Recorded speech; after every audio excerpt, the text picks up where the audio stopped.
Hey everyone, come on out to my cut flower garden with me. I'm in here getting ready to do a little maintenance fall cleanup. You know, it's the end of August.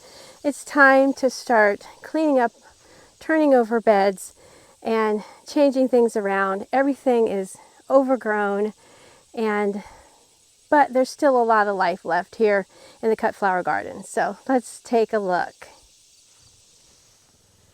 So as I said, all the beds are sort of being turned over now for things for fall.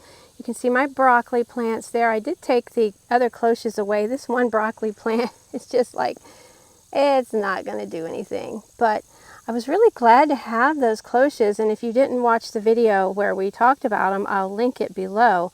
Because I would come in here and there just would be a bunny hopping all around. And it really saved these broccoli plants because when they were smaller, the bunny likes that tender growth. But in these two front beds, I have my zinnias. I grow Benary's Giants and the Queenie series.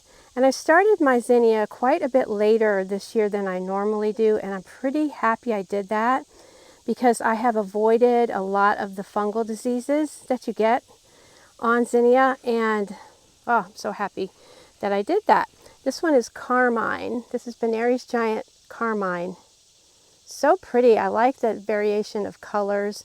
And then you can see all of the Queenie series. This is Queen Lime Blush, I believe, right there. I had a Queenie series, mixed Queenie series. And then some more Benary's Giants behind. They're Benary's Giant Gold and Benary's Giant Wine back here.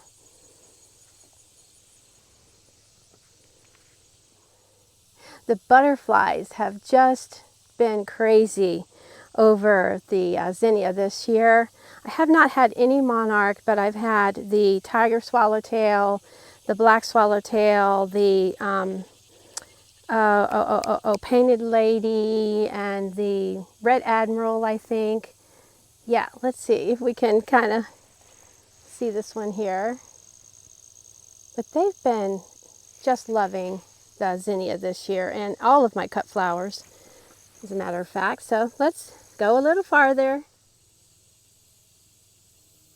So taking a look at this bed, would you believe that this wheat celosia self-seeded itself completely?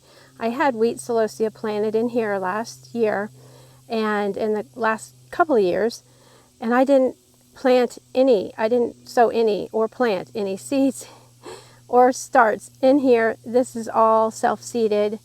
So my little saying is, once you plant wheat celosia, just plan on having it for the rest of your life. In this bed we have Victoria Blue Salvia. I always love to grow Victoria Blue Salvia. And this is feverfew that has been here for 2 years, and it's perennialized for me, and I cut it back after it was done blooming the first bloom, and it started blooming some more. So here we come to my beloved Lisianthus. Now we've had about a ½ inch of rain the last 2 days. We're thankful for that. So everything is sort of just kind of drooping over this morning. But I love the Lisianthus. If you've seen any of my Instagram posts or anything, you know that I'm crazy about Lisianthus. And this is the third flush of bloom that the Lisianthus has thrown off for me. So, I love it so much. And then I did a little short of this Rubenza Cosmo that self-seeded itself, and you can see the rain has made it kind of flop over. But this is a Celosia that I don't grow this one from seed.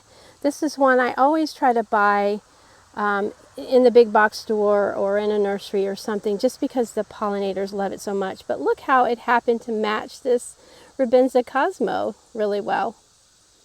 Behind the Cosmo is tall ageratum, and it's growing in a little container. I grew that from seed. This is the third succession of plants growing in that little container. Before, the very first one was anemones, and then I had forget-me-nots, and then when these were ready, this is tender annual, the ageratum. So when they were ready, I planted them out, and I dry a lot of the ageratum. It dries really well. I'm going to pan you around here. Like I said earlier, everything is sort of in a transition. This is Scabiosa, and I cut it, I sheared it completely in half just to see what it would do. Some of it is blooming out again, but it didn't love that. So I am thinking about only growing one variety of Scabiosa in the future because I really don't need that much Scabiosa. And it was beautiful, and I used it while it was blooming, and the pollinators loved it, but I don't need that much Scabiosa. In this bed next to it, you can see a lot of this has transitioned from things that were growing earlier. So I just planted a little row of Pro-Cut sunflowers. I think they're going to be the Pro-Cut red. And then I have just some random things in here, some more Saponaria, and I'll talk about the Saponaria in a minute. Some lemon basil that I use for arrangements. And then I have Status here that I actually cut back as well after I harvested all of the blooms. I wanted to see what it would do. I cut it completely, I sheared it completely back down to the base plant, and it threw off all these blooms again. So I'll be harvesting some more of that to dry. But I had the Saponaria here. You can see this is just gone. These are all seeds that I need to harvest now from the Saponaria. But I had one little row of Saponaria. It's my first time growing it, and oh boy, do I love it. So I want to grow some more of that. And you can see a random Saponaria plant growing there. This was bouquet dill. It's all done, of course. It was a lot of fun to have. I dried a lot of the bloom heads. And as I said, we just had this rain, so everything is kind of flopped over. This bed here is the giant mixed marigolds. We had a huge windstorm about a week ago. And even though I have everything corralled, let me get over here. I don't know if you can see the twine to the fence. I have them surrounded with corralling. The wind just took it out. But I love, love, love the giant marigolds. Next year, Lord willing, the plan is to, let me swing you around and I'll show you.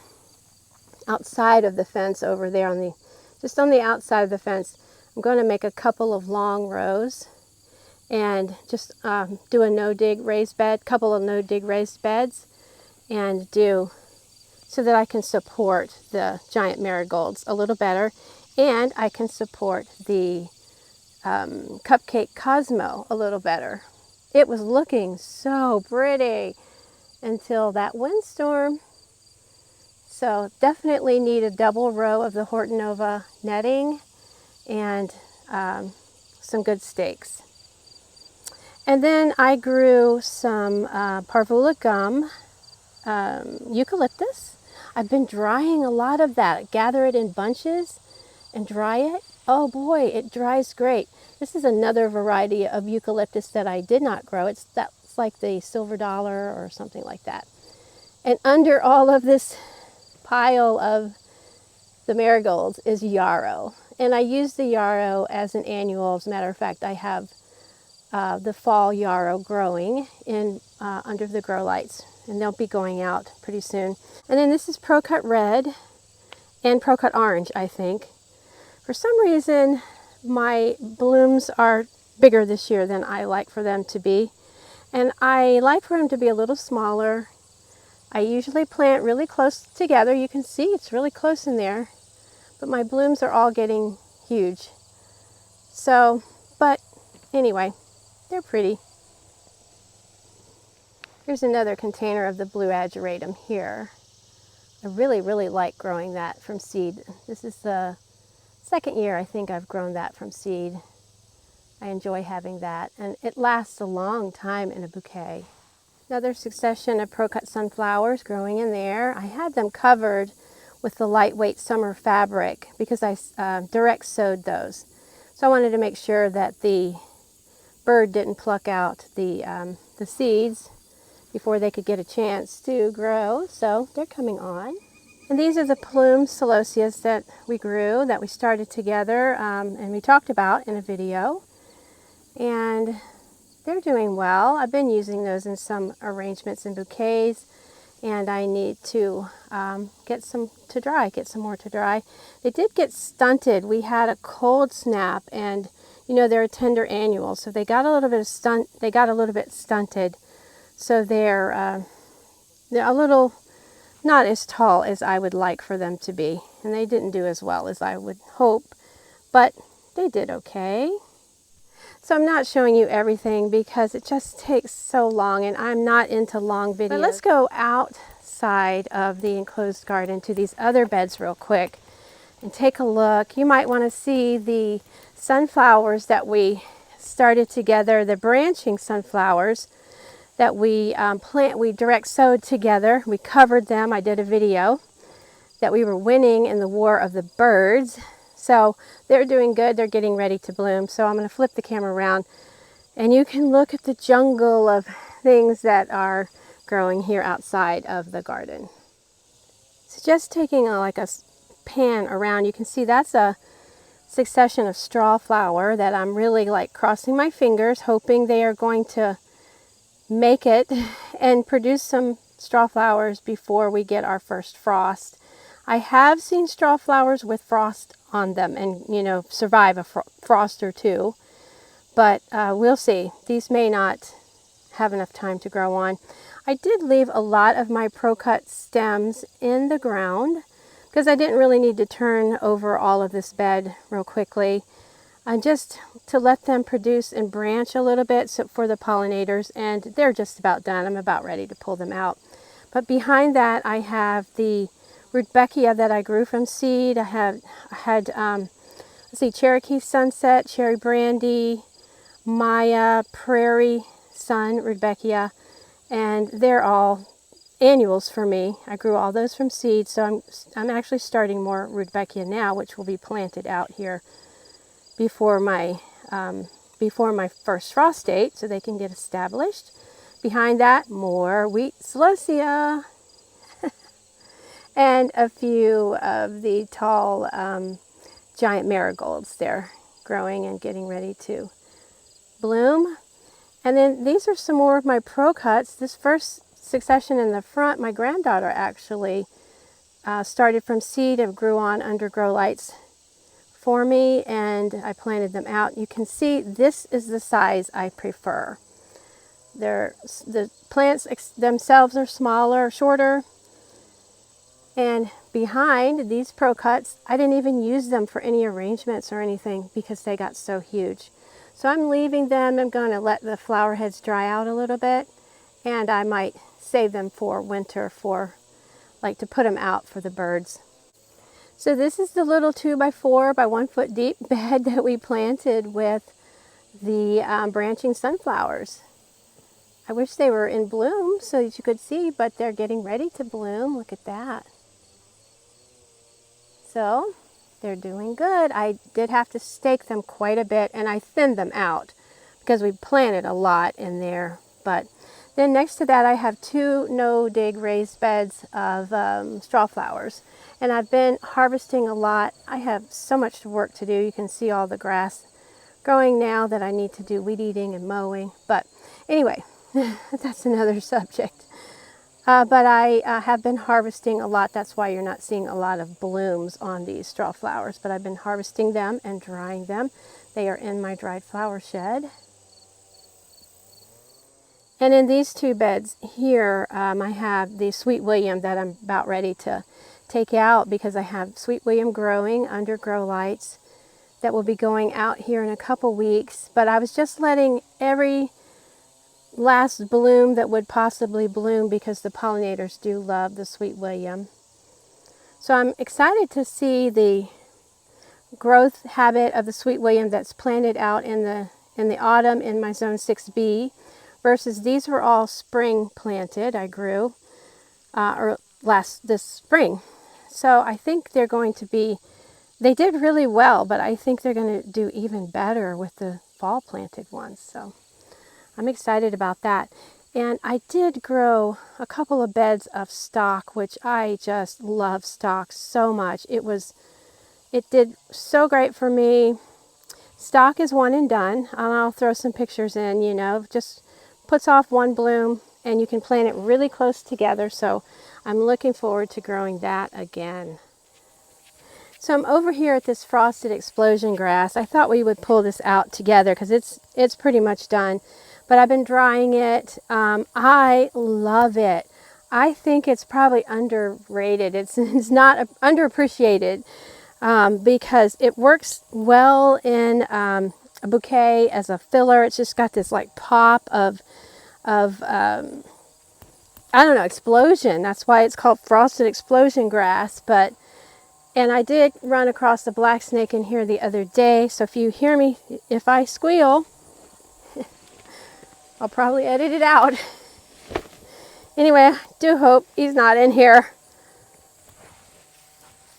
But I want to cut one and show you. Let's see. So when it gets old, and I'll zoom in here when I'm editing, but when it gets old, it gets big like that, which is kind of pretty in itself.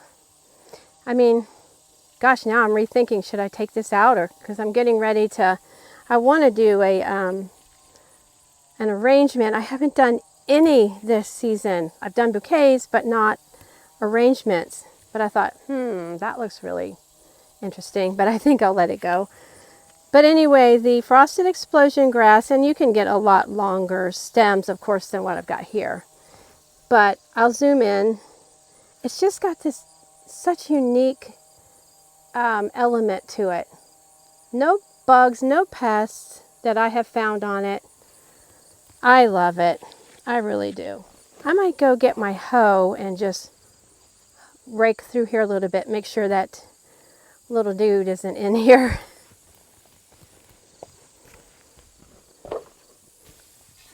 Okay, I'm back. I got my hoe here. Yeah, I think he would move on. Hopefully. Oh, I see a lot there that I can actually dry again. I came in here and there was a beautiful corn snake earlier this spring. I mean, that thing was beautiful. And for me to say a snake is beautiful, it must have been beautiful. It was beautiful. And I said to it, "You are beautiful." Its colors were just like so pretty. And I said, "But now move on. Out, out, out, out." And then I never saw it again. It was just as leery of me as I was of it. So anyway, you can see this frosted explosion grass is just about done, or is done. But I sure have enjoyed having it. And I won't plant anything in this bed for the autumn. I'll just let the bed rest. I'll put some good compost in it. In the spring, I might cover it with some crushed up leaves over the winter and let it feed.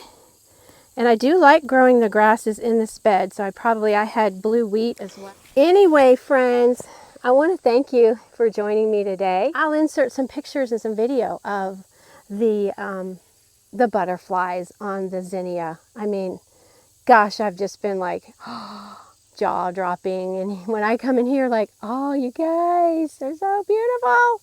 Okay, anyway, thanks so much for watching today. Please subscribe if you haven't already, and we'll see you next time. Bye.